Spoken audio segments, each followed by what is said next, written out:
Hi guys, welcome back to my YouTube channel. Last time out when we were drawing this amazing diagram, I promised you 3 methods of doing this. So today we're going to be tackling down method number 2 of how you can do this. So how we're going to be doing this is we're going to draw a rectangle that is going to be 12 units or 12 millimeters by, this is 10, and the radius here is 2, so it's going to be 14 by 12. That is going to be our rectangle 14 by 12. Okay, so let's get started. Okay, like always, before we begin, we want to make sure our units are set to millimeters. Precision is going to be 0. Units are going to be set to millimeters like that, and then I'm going to tick off the grid. And then once again, make sure that the axis does not move. It's gonna set it to no origin like that. Okay, so let's get started. Come here with our rectangle 2, specify 14, press tab, specify 12, then press enter.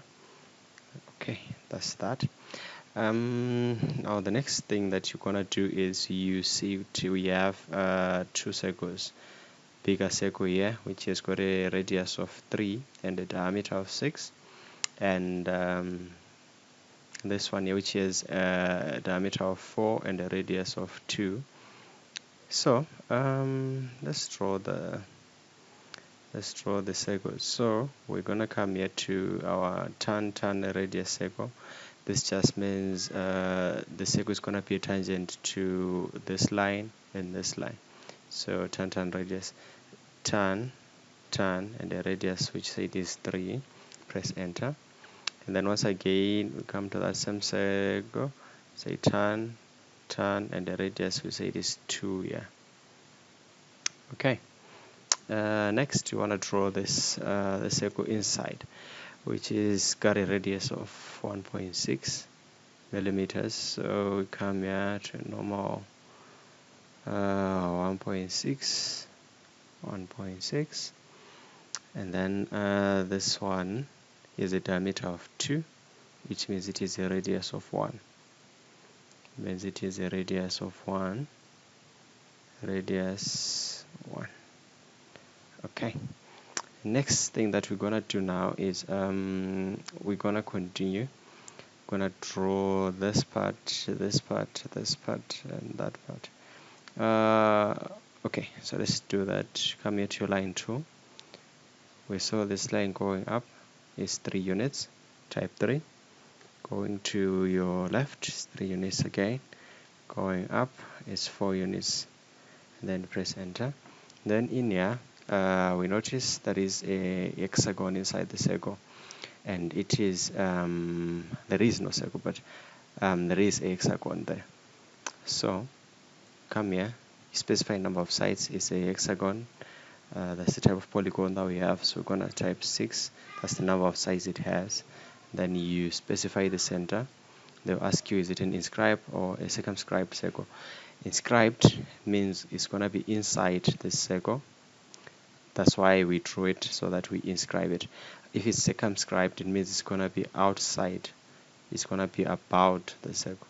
So ours is gonna be inscribed. So we come here up to there. Then we delete this part. Just like that, we're done. Then we noticed that we have an extension from where our circle ends. We have an extension of 2.4 millimeters to the right. So what we're gonna do here is let's just put a line, or we're gonna delete this line. Let's just put a line up to here. Okay, the reason why I put this line is because I want this point where this extension line is gonna be coming from, where it's gonna be starting from. So say it is 2.4, right? 2.4. Click enter. Then you can delete this because we don't really need it anymore. So I said it's 2.4. Eh? Then the next thing is now we're just gonna connect these 2 points. Just connect these 2, And then the next thing, when you're like this, it means we're already done. Next thing that you want to do now is finally just gonna trim the parts that you don't need. Okay, we don't need this, so it's gonna go. We don't need this, we don't need this, we don't need this, we don't need this, and we definitely don't need that. And just like that, we're done with our drawing once again. So this is method number 2 of how you can actually draw this simple diagram. So don't forget, if you have any questions, leave them in the comments section, and don't forget to subscribe and like the video. Until we meet next time. Thank you guys.